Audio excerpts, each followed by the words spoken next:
So most of them are drinking it neat. Everything's a business. Every once in a while, somebody will want, it's not on our menu, but they'll come and ask for a clase azul añejo margarita. They drink it and they enjoy it and they come back. And, it's a group of people that don't mind spending $150 on a margarita.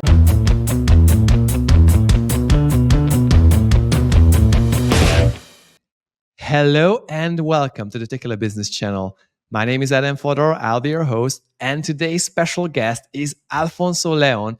He's an IT sommelier with us. He owns 3 different restaurants in South Carolina, and his extended family together, they own 500 or in the range of 500 different restaurants.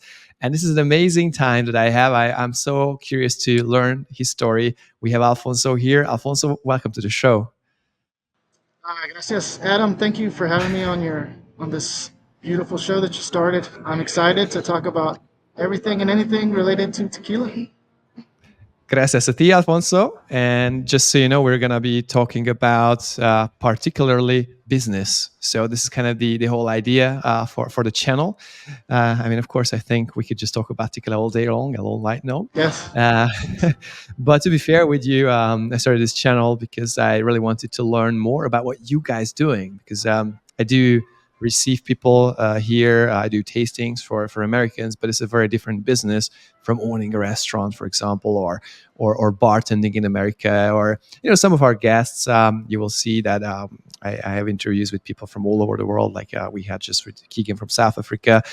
There's Kunal, who is from India. So actually, it's super curious to learn about what's going on out there, right? I mean, that's kind of the premise here. It's crazy how far the agave plant has reached. It's been out, in the world for a while, but it's just, the tequila boom has kind of spiked interest all over the world now, and I'm excited to see it. Like you said, in India, South Africa. I've even seen some parts of Asia that are trying to do their own distillation, and I'm all for that. I'm not an extreme purist at heart. So I'm excited to see your academy reach out to those areas and educate them. Yeah, thanks so much. I mean, we're making some progress, just so you know, and I agree with you. And if you think about your own story, I personally believe that tequila in the U.S. became popular to a huge credit to you guys, because you are actually from Jalisco. You're actually representing the real Jaliscan culture over there. Correct me if I'm wrong, and it really probably started from there, right? Yeah, I think that tequila, as we know it, kind of was just like Jose Cuervo up until what, maybe the mid '80s, something like that. These brands, these other brands that are out there, besides the big three, you really didn't know. Even us as Mexicans, Mexican Americans, we only knew Herradura, Patron, Don Julio. Every once in a while, you'd see these small brands pop up, but we didn't know much, and we always went with the most expensive brands because you assume that the most expensive brand is what is the best, right? Yep. Um, so slowly we started learning a little bit more even about our culture, because sometimes in Mexico we don't appreciate what we have because we have it there. We don't notice the beauty, all the things that we export. So it was a slow process of learning, relearning our culture and what we have and what we need to promote in the United States. So a lot of us, younger generation, kind of went back to our roots and started studying, where we came from and appreciating our culture. And then we realized that the American culture really loves Mexico. Sometimes in the government, people try to divide people and try to use those things against each other. But for the most part, I've very felt very welcome with the community over here, and they want to learn more, and we're, like you said, the ambassadors to do so. Yeah, I totally agree with you on that. So, Alfonso, you were talking about kind of the culture that you guys are bringing, and your family were bringing into the US, right? So, Yes. uh, would you mind just in a nutshell telling me a little bit again what your purpose is, or how do you see that sort of cultural connection that you guys have with both Jalisco and of course with the American culture? So, what the American culture knows of Mexico mostly comes from the state of Jalisco, and even if you want to focus a little bit more, it's from the area near Guadalajara, like the music, the folklore, the dresses, the mariachi, the food. Um, that culture was brought into the United States in I think around the 50s during the Mexican golden era of cinema. So that area of Mexico is really what Americans think of Mexico. You know, Mexico's so diverse, from the northern part of Mexico, central Mexico, the coast. It's food, the people, culture is very different, just like here in the United States. So what Americans assume Mexico is what our culture is, which is good for us, and I love to promote it. But sometimes other parts of Mexico feel left out, and I kind of learned that going to Oaxaca, Hmm. that sometimes they're not as represented as they should be. But going back to the question, uh, yeah, I feel proud of being from Jalisco. I Hmm. before I was, a little bit wanted to assimilate into American culture, and I did. But you always go back to your roots, and in our restaurant that kind of showed it because we went a little bit back to our roots with our food and our drinks and our tequila and mezcal examples of that in our menu and our drink menu and tequila selections.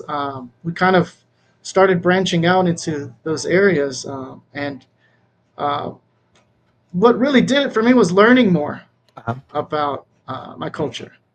Um, I feel like we don't educate ourselves enough and try to learn, go in depth about our culture. And so we try to promote that to our customers, and that's added value that we're Hmm. giving our customers too, because they kind of understand your food better. They understand the music that you're playing in the restaurant a little bit better, and again, they understand where their tequila is coming from. I totally agree with you, and thank you for your service, if I can say that. In that Yeah. diffunding like in spreading the word and the love of the Jaliscan culture, and I think it's really cool Yes. that you pointed it out, because even I tend to forget.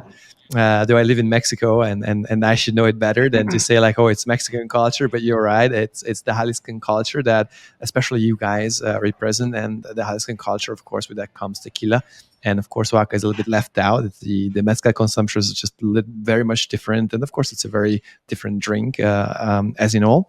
But I'm more interested Yes.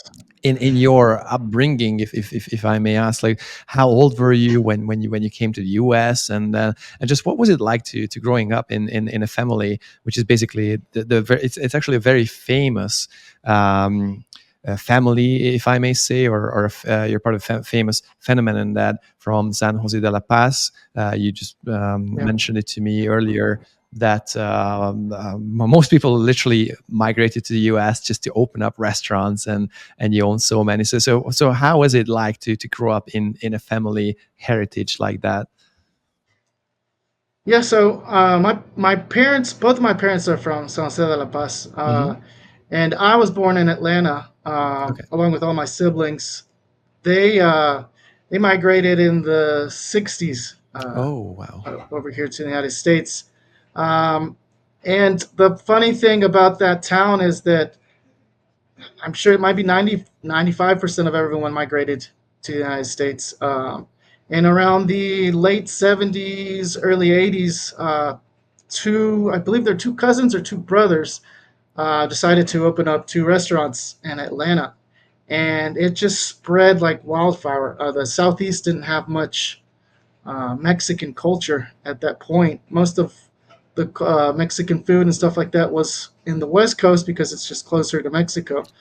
So Hmm. growing up, it was, my dad opened his first restaurant in 1986, and I was born in 1985. So Hmm. from the age of one, I was always in the Mexican restaurant. I mean, I didn't start working in there and well, getting paid there until I was 13. I would go and just help out, play around and do whatever I could. But Hmm. 1998 is when I really had a formal job in the restaurant business. Mhm. But all of my cousins, they all had Mexican restaurants, so it wasn't anything, to me, anything special because we all had worked in Mexican restaurants. Everyone had a Mexican restaurant, and we really kind of didn't really appreciate the uniqueness of being from a town in Los Altos of Jalisco, where Mhm. everyone is dedicated to doing the same thing. It was now looking back, it was a unique thing to share with people because it's not very common that everyone in your small town does the same thing in the same area. Um, so it was at first it wasn't as valued as it is now. I hated working in the restaurant, to be honest with you. When I was 13, 14, 15, I wanted to be out playing with my friends. I didn't understand that, we started from nothing, so we had to kind of like be at the restaurant and work. Mhm. Um, and everyone, all of our cousins did the same thing. And as we went to through high school, and some of us went to college, and some of us didn't. A lot of them still stayed with the family restaurants because they were either the only male in their family or they were the oldest. So it was just assumed that they would continue with the restaurants. Some of them did, some of them didn't. Um, and it wasn't until probably, I'm going to think about maybe my late 20s, that I really just kind of, I said, well, this is, I'm working in this restaurant. I needed to um, I need to focus on what I'm doing and kind of, go back and see where this all started, and kind of focus on the Mexican culture, and let's see what we can do. We're already here. I need to make the best of this opportunity. And that's when we started kind of getting back into what I was speaking about, kind of going back into our roots, studying food, studying the culture, the drinks, and looking for education here in the United States, Mexican education. Mhm. Um, and some of the old folk that started the restaurants didn't really appreciate that much. They kind of wanted to stay, with the old ways of working, and whatever makes the most money. Okay. But the younger generation kind of saw the value in that, and Mhm. and we've been doing that since. I think we're in the right path. I might be wrong, but I feel like in the long run, this is the right journey that we're taking. Of course. And just so you know, that hearing you is almost like listening to Carlos Camarena, in a sense that you guys both share the same story in upbringing. So he mentioned to me Yeah, in an interview, like he was like 12 or 13 when he was in charge of taking the jimadores to the camp. So he was literally driving, like yeah, in Europe or probably even in the US. You'd be like, what are you doing? Like it's kind of child labor or something. But it's just yeah, part of the culture that you're from. And I appreciate you mentioning that you growing up in the States, you were probably a little bit like a UFO, like some alien guy. Like what's this guy doing? Like he's like 12 or yeah, 13 and he's working his ass off, apart from obviously doing your yeah, studies and everything, which is crazy. I mean, even I'm from Hungary. I used to do some light work as I when I was a kid, because it was also like okay, like you learn how to work. But I think that what you guys went through is like basically okay. One day you're gonna own a restaurant, and the best time to start is when you're a kid, and then you grow into it, and when you take it over, it's basically it's like it's your life's blood in a sense. yeah, So I can feel that. yeah, And the same way as like these tequileros, they start their own paths and start to do their own gigs and projects. I'm super happy that you said that you also have some interesting things. And just as an interesting kind of conversation point, what are some of the things that you would how would you specify some of these things? Like you mentioned that maybe you do some things that may not earn money, but I would pretty much imagine that it's huge educational value and it will build the community. Or would you care explaining some of these things that you do there that yeah, the older people may not approve so much? yeah. So we started doing tastings before it was more spread out. It was kind of seasonal. We'd do one every 2 or 3 months. Hmm. Um, to get people that were interested, which granted, a lot of people just go and drink tequila and they don't care what brand it is. They just want to get a little buzz, which is totally understandable. And that's what we're here for. But Other people were, craft beer drinkers, wine enthusiasts, people that smoke cigars. Believe it or not, these customers were asking us about a little bit more about, is there something, kind of like craft tequila or Hmm. more authentic tequila? And we saw that people were asking about it, so we started doing tastings, and eventually we got to the point where we started doing tastings that were, every other month. We do food pairings. Cost wise, sometimes the profit margin was 10% instead of Okay. 30%, which is what we were normally doing. But I kind of would try to explain it to some of our partners that in the long run, I think it's going to benefit us. And we're not doing it every day. It's the profit margin might not be as good, but again, educating the customer base that we're selling to, I think, is important. We also, at first, our prices on these craft tequilas were according to what we normally did. So we normally would try to do a 20% cost Hmm. on these tequilas because everything was uniformly 20% cost. Um, I started seeing that the people weren't really going to bite at that percentage. Hmm. They don't see value in that tequila. They're not going to pay $20 for an ounce and a half of Interesting. tequila when they could get, a $6 shot of our house. Um, so, I thought, what, let me, again, bring the profit margin down just a tad bit, but introduce it to the market at a reasonable price, and they'll start trying it. We also did half pours, which, Hmm. especially with our very expensive extra añejos, as you know, those extra añejos are getting extremely expensive. Yeah. Sometimes the price of a shot can be close to $100 for an ounce and a half. So we started Hmm. doing half-ounce pours, which you would adjust the price of it, and sometimes it would end up being $15. People would try it, and normally, if they do try it, a good percentage of those people will go ahead and order the full shot. Uh-huh. Interesting. But again, these are wine enthusiasts, craft beer drinkers, cigar smokers, people that are kind of into that stuff. Um, Off the top of my head, I think those are the two strong points that we've used that I believe has helped us. Wow. I think thank you first of all. It's great to hear that you do that, and I'm a little bit even surprised, if I may say, because I personally believe that what you're doing is super.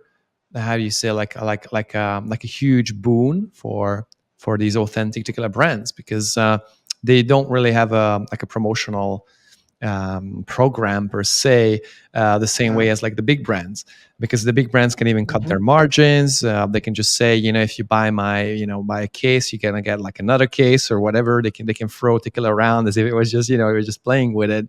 And of course, the smaller producers, Yes. they're gonna have limitations as to the production volume. And of course, if you want to create like a really quality tequila, you're going to have to spend a little bit more on the ingredients. The production cost is just going to be Yes. more. And I appreciate that you say, okay, well, we're going to level the playing field, because you have to, you can make that decision. And as a result, you can educate people.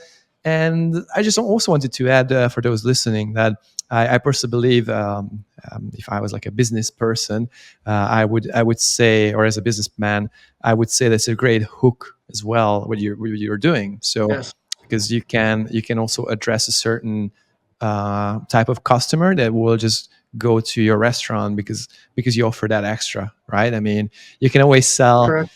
to other people, or whomever, but I always have a lot of respect for restaurants who are like, well, come here, do this tasting with us. We're not going to earn a lot of money, but hey, if you can just recommend our place, or you come back for another dinner, and as you're saying, who knows, maybe they're going to grow into that, and then they're going to buy more of your products, and just appreciate that you guys are doing that versus some other restaurant that don't even offer it, not even for a discount, but it's probably not even available, right? There's probably not a lot of Yeah. restaurants Correct. thinking your way, or tell me about it. No. I probably there might at least in my area in Charleston and probably in the southeast. I'm assuming that maybe more than 50, 60% of the Mexican restaurants are using mixtos Okay. as their house in their Mm. margaritas. Wow. Um, and granted, there is a market for that, and especially if you want to, increase your profit margins, or if you want to, if you want to offer a very uh, budget friendly option to people, Hmm. um, that would be the case. Um, we decided a couple years back to switch to 100% agave tequilas, Hmm. and there was a big pushback against that Wow. between some of the partners and Okay. family members. They were kind of iffy. They're not going to notice the difference. They might not even like it because it's going to taste uh, more like tequila, to be honest with you, and Yeah. not as they're used to. Hmm. Um, and in some, I'm not going to lie, in some places that we did change, people pushed back, customers pushed back, and Wow. they said that it didn't taste, they couldn't taste the tequila, Interesting. which in their minds, the tequila was the taste of a gold tequila. So that gold Ah. tequila, that artificial caramel oakiness that they were used to tasting in the margarita, they weren't tasting it anymore. So they Mhm. assumed there's no tequila in here. This doesn't taste like it was. So we did have pushback against this, and then we Mm. carry a very large uh, inventory of craft tequilas, and my sister can be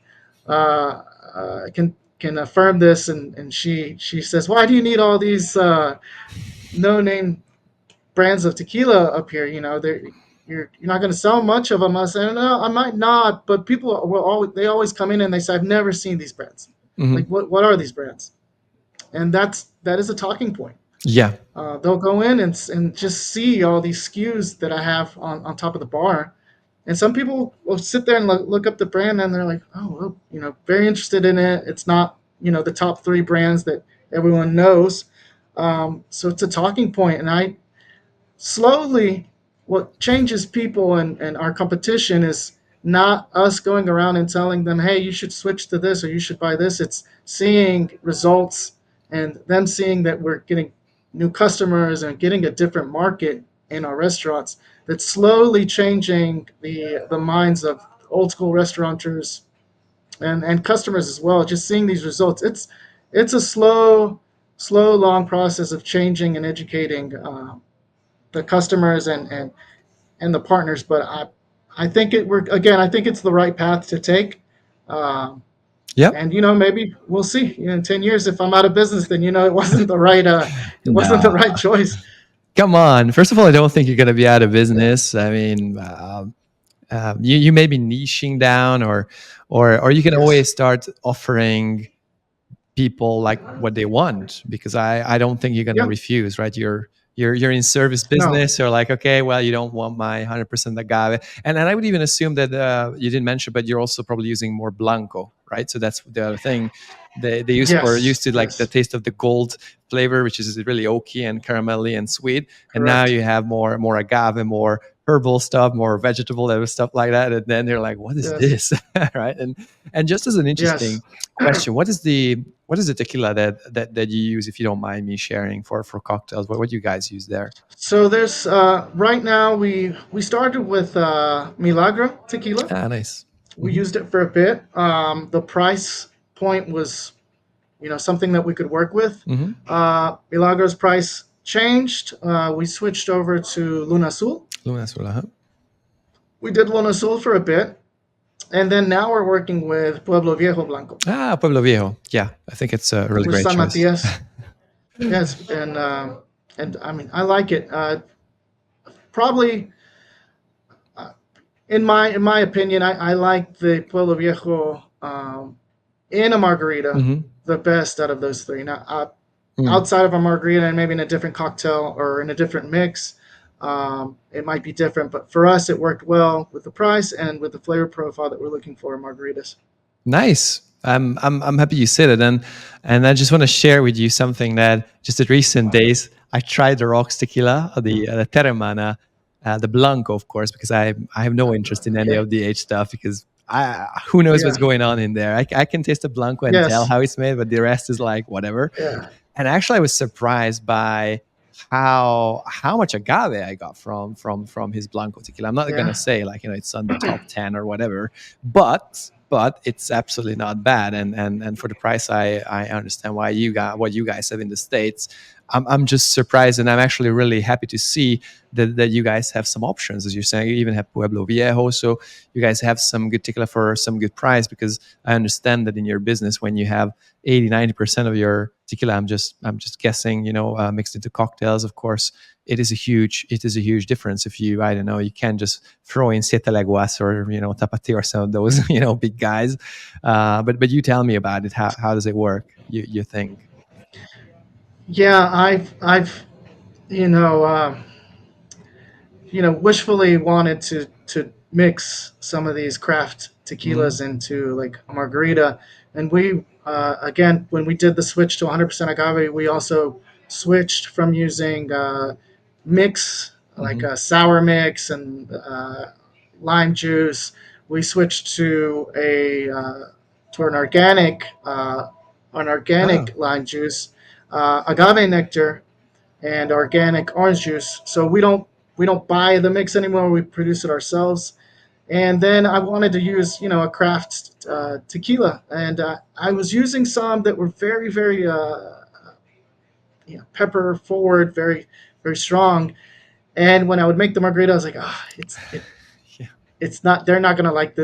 this new taste. It's almost better. Obviously, it's better on its own, but I'm trying to move Mhm. numbers of that brand to help this brand out. But I was like, this isn't going to work in a margarita. And sometimes it'd work in a paloma. Uh-huh. And then sometimes it would work with.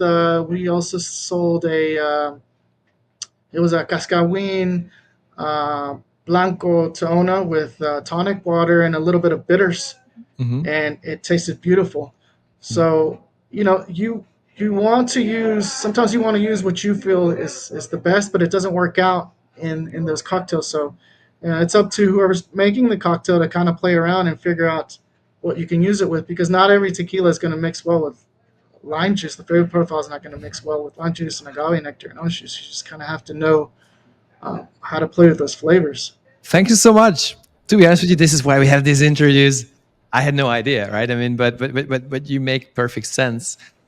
You have to factor in when it's mixed into a cocktail, it's going to have different attributes, and of course, not everyone loves like that peppery heat that some of these more Yes. traditional expressions would have, and they are more expensive. But obviously, you can always just do like a cocktail and say it's more expensive. But if I was a customer, right, and oh, what's this craft cocktail? You would even price it higher than the normal one, and it would Yes. potentially taste Yes. even worse for most people. Then it's not a good Yes. business and customer service. No, it So doesn't. It doesn't work out. No. yeah, so I appreciate you sharing me with that, because I've never heard anyone saying that's their kind of reason. It's always like, oh, we support this or that, but in the end of the day, it's the taste, right? It's the taste and the customers. Yeah, you have to be able to sell it. Yeah.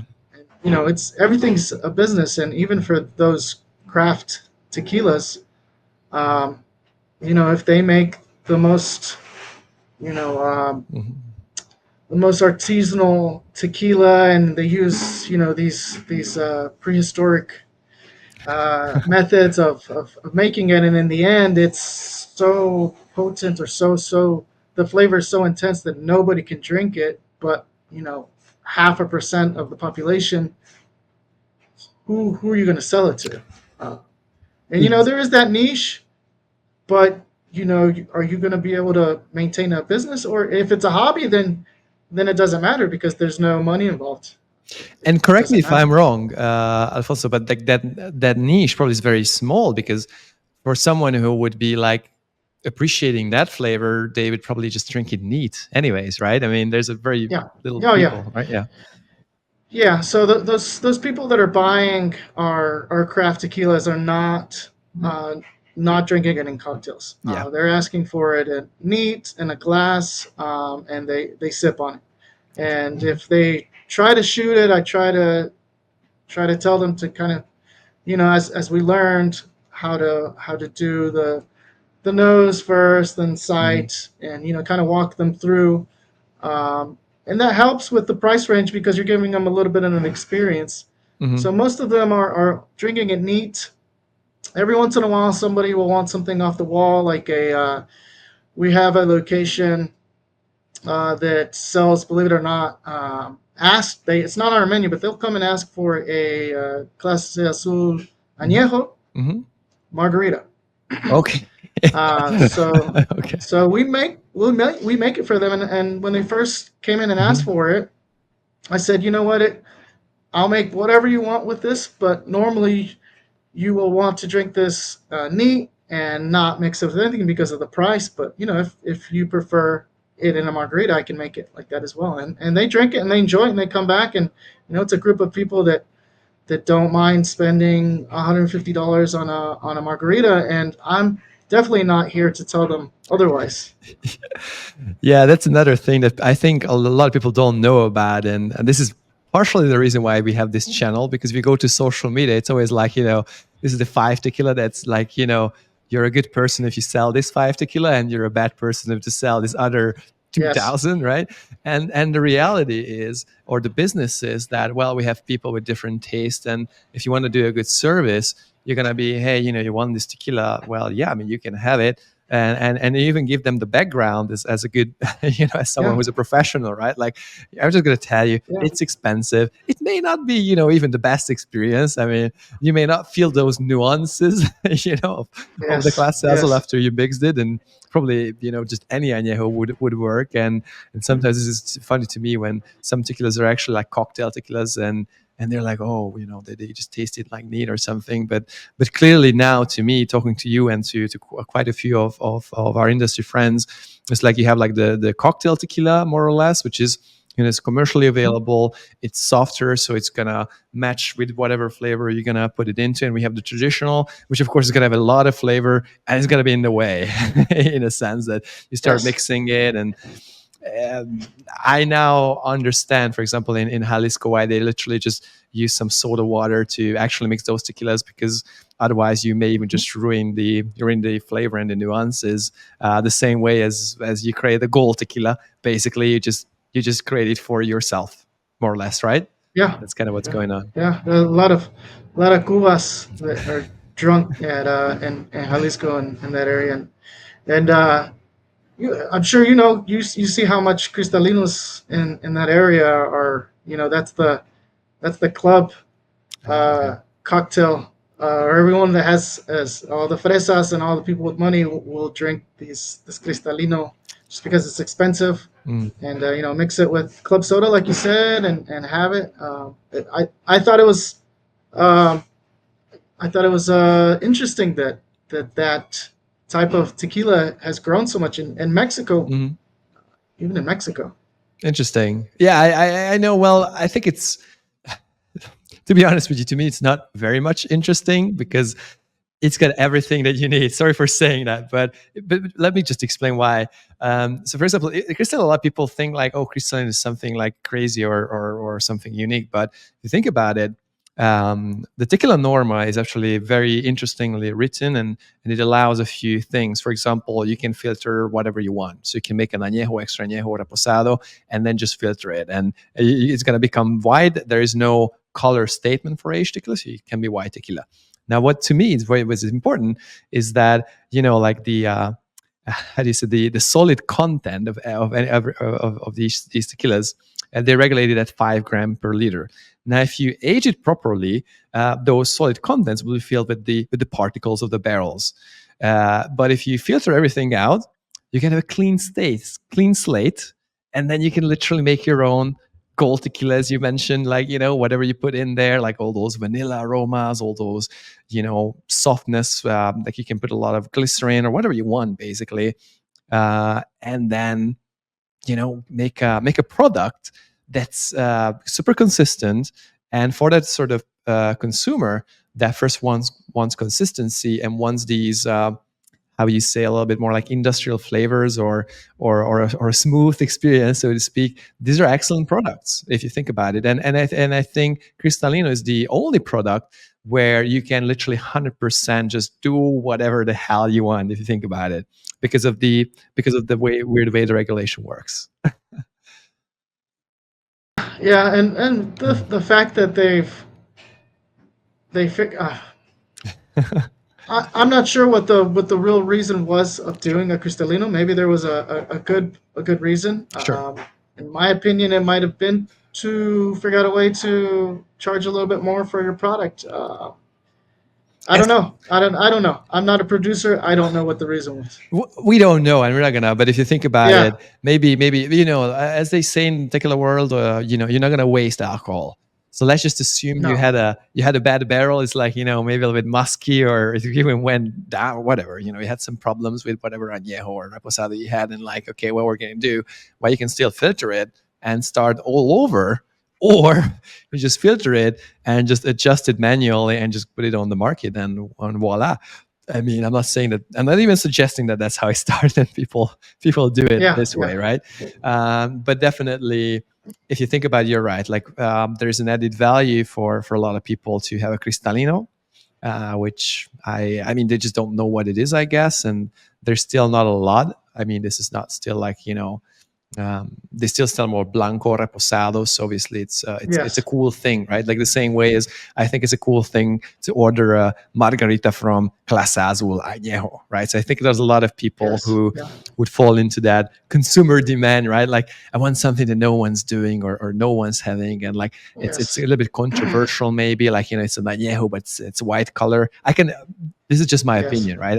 I'm not saying that this is how they do it, but I see the demand for it, though. Yeah. That's status. The status tequila Yeah, the that status tequila, correct. people look for. Yeah, exactly, and I think Cristalino fits in very well, because the blanco, the white tequila, it's hard to see it as a status. I have never seen a blanco that could ever achieve that position. But all of a sudden, it's not a blanco; it's an añejo, and but it's Yeah. white, and like, oh, okay. So, I'm hooked in. Yeah. Tell me about it, and Yeah. you taste it, and you just explain it like an average consumer.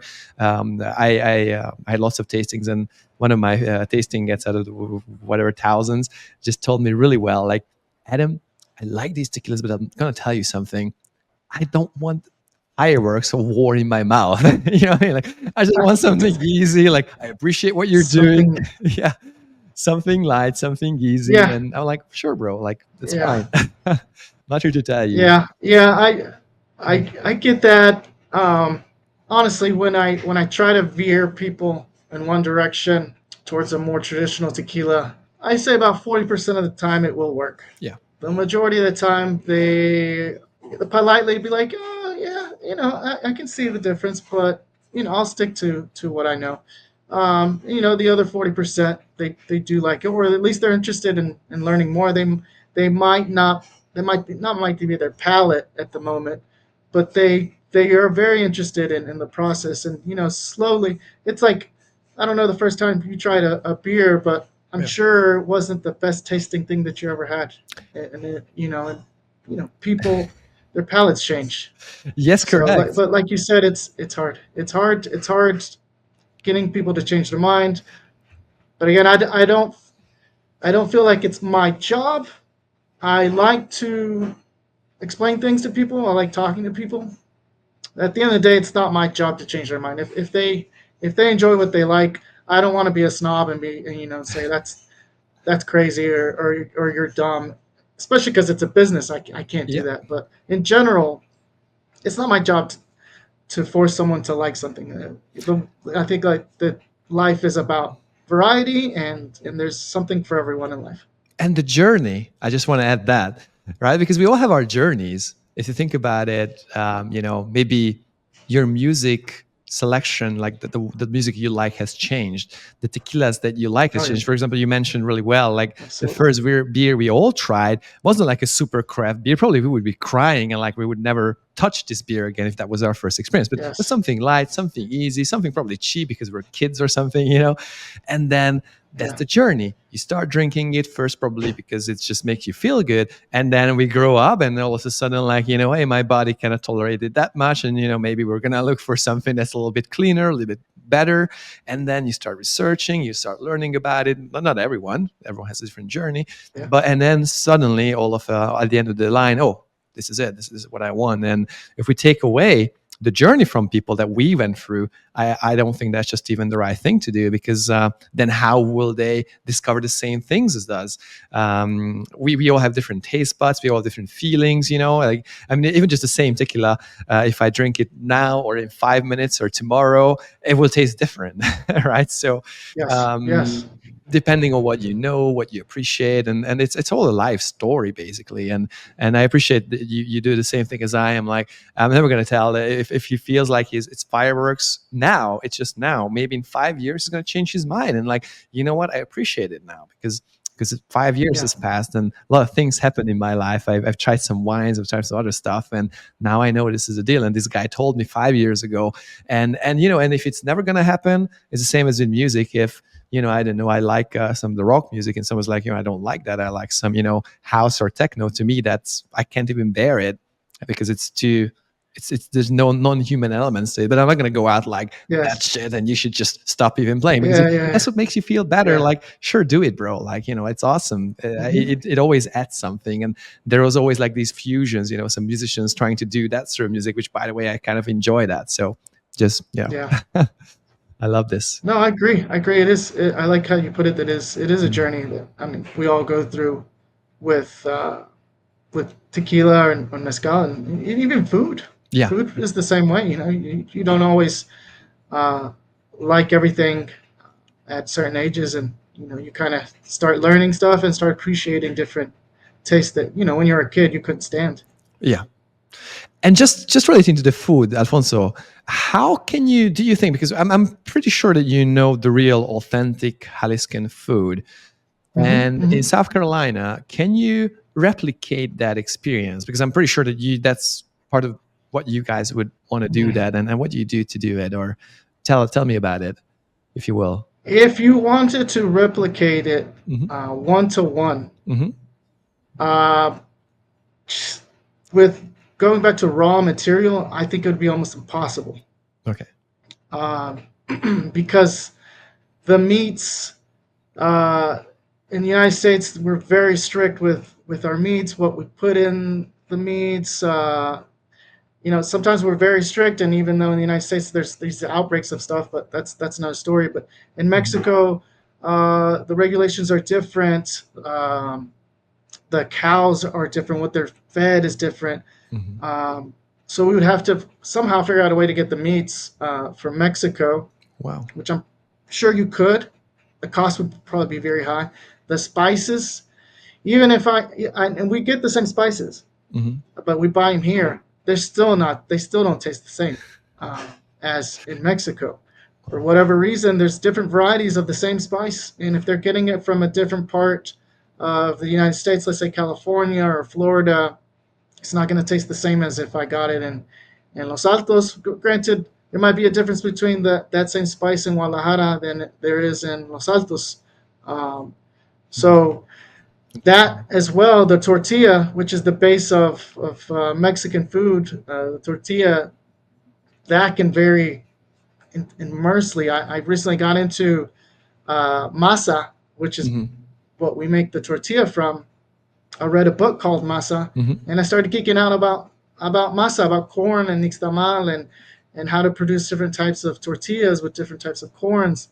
Um, it's very hard to make traditional Mexican food in the United States. I Hmm. think what we try to do is kind of try to give you a taste of what traditional would be like. Getting that exact snapshot of Mexican culture perfectly fine is very difficult. And anybody that says that we have traditional Mexican food, anybody sometimes they'll tell me I've had traditional Mexican food, and I always say from where, from what part of Mexico, Yeah. and then they're just like, oh no, just traditional Mexican food. I said, but It's no such thing. Yeah. It's so varied. It's so varied. Mhm. So it's we try to do that, and one of our restaurants we try to do very, very, very, very traditional regional Mexican food. The one we just opened up, we're trying to fuse different flavors from different cultures in with our traditional Mexican cuisine, which is turned it into almost like a melting pot of flavors. Obviously, keeping that thread of Mexican food and regional cooking from Jalisco. Wow. But like I said, it's hard to be 100% traditional in the United States. And if you do reach that point, I'm sure that the food price would be incredibly expensive. And, Yeah. and I would love to visit a place that does that because, and probably talk to the owners and the managers and figure out how they did it. Yeah. But yeah, that's a predicament that here in the United States getting that. Thanks for explaining. I think a lot of people may Yeah. not realize, and I think I read a post. I think one of your tios, or Raimundo Jaime, he was mentioning, like, like people like to be like It's my cousin. experts. Yeah, like cousin, right? Yeah, your Yeah, cousin. that's my cousin. Yeah, Yeah. right. And he Shout out was to Mundo. yeah, shout out to him. He was mentioning that there's so many like experts on Mexican food, and they've been to like Mexico one time or something, and then they know it, and that's why I think it's really cool to learn from someone who's got this sort of generational fusion, actually, because you understand obviously Hmm. the U.S. market, what you can get in the U.S. and these differences. And thanks for explaining all of that. I think it's really cool. I haven't thought of all of this. I honestly knew a few things because especially the spices, they do matter. But then, yeah, who's a supplier? What sort of brands you can get? Those are super different. And well, I understand that. But you still make my mouth water. So I really want to visit, your restaurant one day and Yeah. have something, because even though it's different, I'm pretty sure that you guys rock with that. And just wanted to ask a little bit, and maybe correct me if I'm wrong, but you started to grow agave as well, or is it something that you do? Or Yeah. Yeah. So the agave, the price of agave has gone up mm-hmm, significantly, and and people with land in Mexico, a lot of them used to do cattle or grow corn or fruit. But when the price of agave went up, especially in Los Altos, everyone that had land, would hear stories of, I mean, X amount of money growing this. Let's do it. It can't be hard. Everyone, we know how to grow other stuff. Agave plants must be the same. mm-hmm, And so we, along with a lot of other families in that mm-hmm, area, decided to start, our adventure mm-hmm, into becoming agaveros, and it's been an adventure because you learn a lot of things that you did not know growing mm-hmm, agaves, uh, versus these generation agave growers like the Camarenas and the Ordenains and just to name a few. There's many that are generations growing agave. It's a learning curve, and I've never sold myself as a generational agavero. If people ask, I'll tell them, but it's something I'm proud of. That my brother-in-law decided to venture out in that, and also other family members. So we have personally, my brother-in-law planted on, I think it's about 5 or 6 acres on my dad's farm. He has a farmhouse and has property over there, and mm-hmm, I planted about on 5 acres. The property is about 7 acres, but most of the people out there that have good acreage are doing that. mm-hmm, And the end goal was maybe perhaps to sell it to whoever would buy it at the highest. But now eventually we had a little, click in our brain, and we said maybe we can use this to produce our own brand, or get out my Kia, mm-hmm. and do that. But granted, we're some years from that point because I believe that the most mature plot we have is 3 years, or getting close Nice. to 3 years. Mm-hmm, So we still a couple of years, at least a couple of years from reaching that point. So we have that, and like I said, it's been a learning curve, mm-hmm.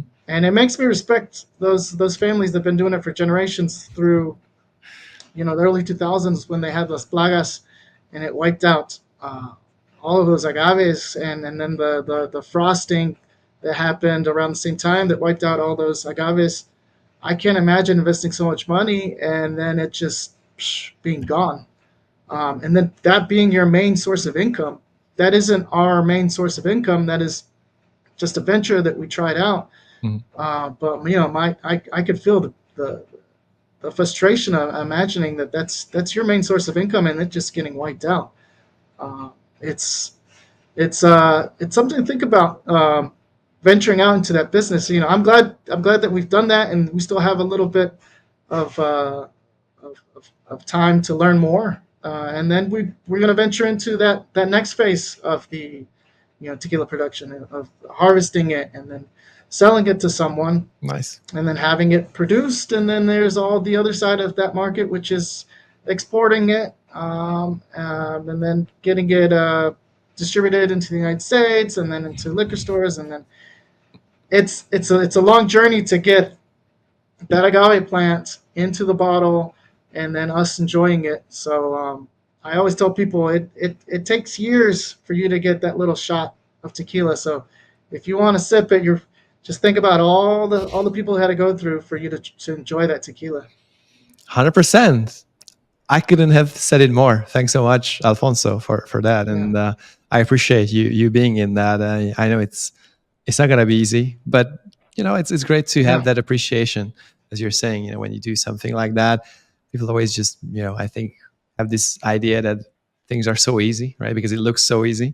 The same way as running a yeah, restaurant, for example, it's probably not so much easy. yeah. Or yeah, Everything looks easy until you do it. exactly. Or of course, it looks easy from the outside. Exactly. Yeah, you're right. Yeah, until you do it Yes. actually. So I can relate to that as well. I just wanted to quickly ask because I think it was just today that you mentioned in our IT group that that you also have a few single barrels, and I think we even had a chat about single barrels earlier. What's your Mhm. take on, like, because we already talked, like, for Cristalino, there is a market demand for some of the higher end stuff. There is a demand, but is there really like a demand from a consumer end for single barrels, and how do you sell them? Uh, I think that the people that are demanding single barrels might be a little bit of bleeding out from bourbon drinkers and whiskey drinkers, Hmm. because they're that community is used to doing a lot of single barrels. So when they see in on a bottle label that it says tequila single barrel, they know what that means. So it kind of pulls them into the tequila Hmm. world, and it kind of sparks something in their brain. Nice. I think non-bourbon drinkers that are maybe casual tequila drinkers might not even might not mean anything to them. To see a single barrel expression. Uh, and then for us, we initially just wanted something under our name, to have that out there. We thought it'd be cool. But then we started trying out the little samples that they send you, A, B, C, D, which one you like.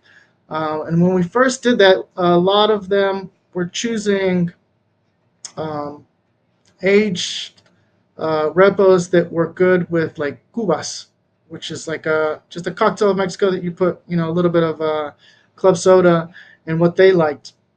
But we were going to use them for margaritas. Hmm. And I mentioned to them, I said, this might not do well in a margarita because it's very, very oaky. Hmm. It's going to make that margarita taste very oaky. You're going to get a lot of that char in it, and they might not enjoy it as much as we are sipping it neat, because that's really where we're going to sell it. So we did a couple of restaurants decided to go with the most aged repo that you could get, and then the one I got to choose was a 3 month old limousine oak Oh, okay. that I think did pretty well with margarita, but in the end, I think it's even better in a paloma. Okay. So that's how we're using it. But the market, in my opinion, in my area, and in my experience, the market isn't very, very, very high. Hmm. I think people just like having their name of their company or their liquor store on the bottle, and like we had mentioned, kind of like it might be a little bit of an ego thing to have your own barrel, Yeah. and have that for display. But I haven't seen a big market for that on my end, here in this area. Thanks for explaining. Wow. Lots of interesting information. So it's bourbon lovers that are making this, which makes perfect sense. I've heard as well. Most of the bourbon these days are just all the single barrels, and they can charge a ton of money for it. So it makes Yes, perfect yes, sense.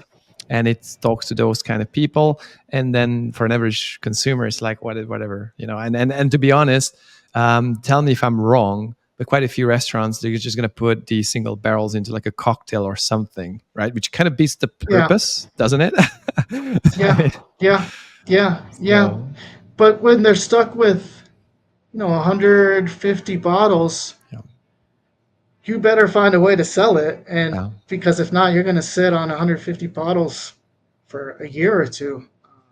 yeah. Okay, So that's why yeah, that's why I kind of pushed. It needs to be. We need to find something that we can mix it with, even if it's not margarita. But we need to find something that we can sell it or do tastings or figure out a way to sell it. Because if not, you're sitting on 150 bottles of tequila that is not going to move.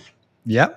And so basically, for you guys, now you're saying, and I don't want to be rude or anything, like you're saying it's an Yeah. ego thing for you guys as well, then literally. So you have something No, in the restaurant, I or don't, sorry for on my asking. on my on my end, no, but I'm sure that some of I know some of I'm Mexican, and I know that it's a very Mexican thing to be, Okay.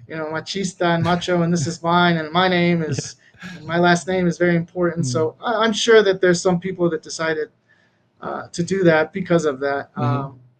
or maybe initially did that and then kind of realized Mm-hmm. what it was worth. On my end, I was excited to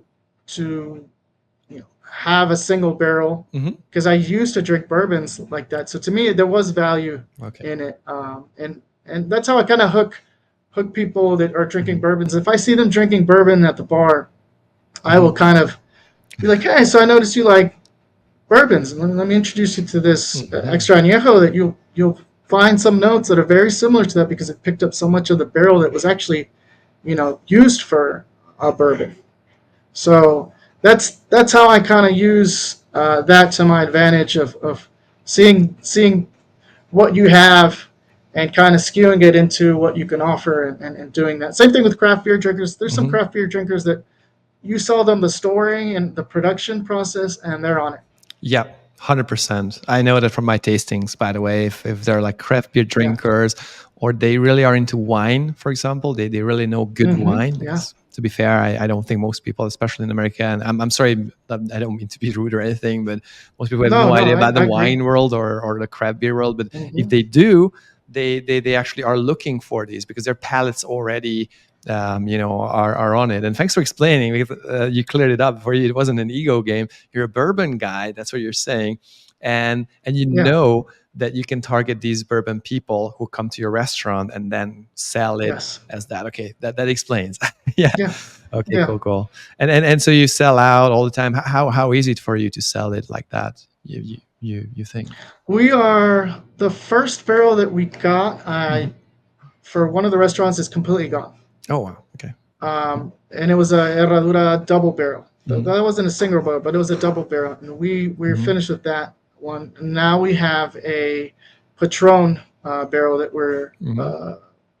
probably about a little bit more than a fourth through. Okay. Um, Hmm. I'm estimating that probably by the end of the year, maybe in spring, we should be through with that Okay. barrel, and hopefully I can get the people making these uh, monetary decisions with paying for these barrels. Hopefully, I can get them to persuade them into getting a different type of a barrel from a different company. But we'll see. We'll see if there's a market for it.